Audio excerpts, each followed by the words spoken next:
A common catchphrase I hear is sales fixes all problems. And I must confess, I grit my teeth on that because most of the time sales do fix all problems, but there are certain circumstances where it doesn't. And if you're one of those certain circumstances where increasing your revenue doesn't help, it's the equivalent of driving towards a tree and rather than braking and turning away from the tree, it's like putting your foot on the accelerator and driving straight for that tree. In this video, I'm going to share with you those times where you need to be circumspect around whether you increase the revenue of your business.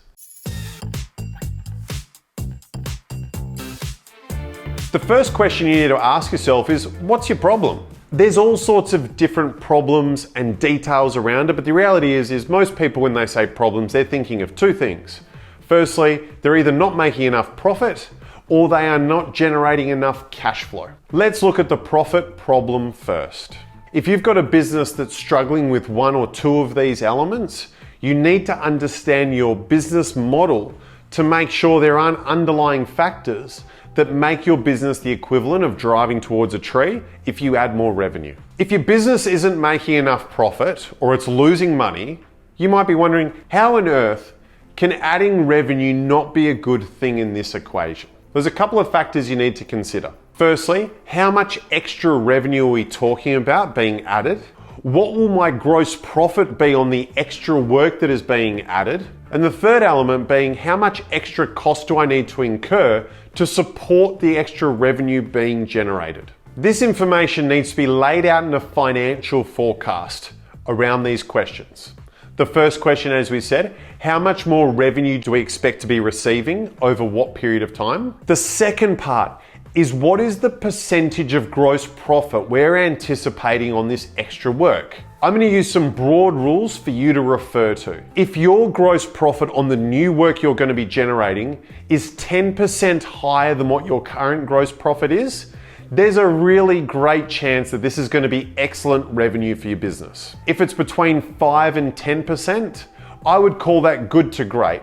There's a high probability that's going to be good revenue for your business. If the new revenue being added is only got a gross profit that's 5% or lower better than what you currently do, you need to start treading a little bit carefully. There's still a good chance that that's going to be better for your business, but if the new revenue you're talking about is at the same gross profit that you're currently achieving or lower, you need to really understand what consequence this is going to have for your business.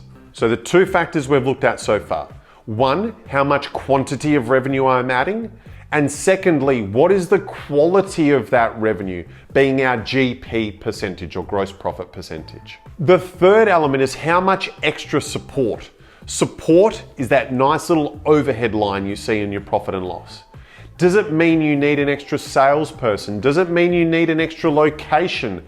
Are you going to have to add more support?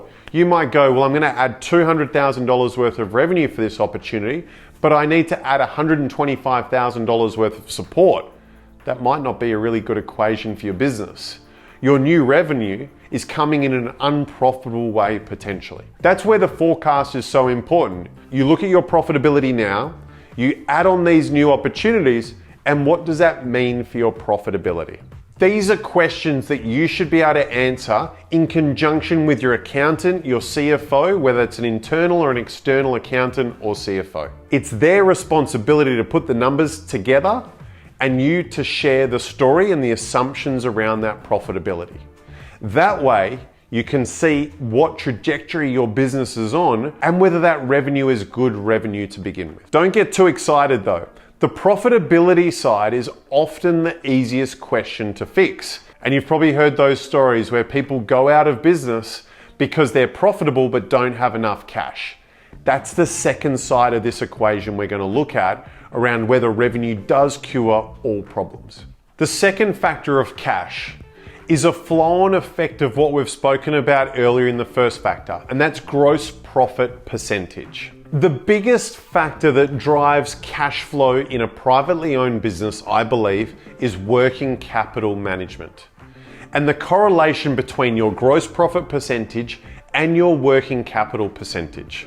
Let's have a quick reminder of what these ingredients are.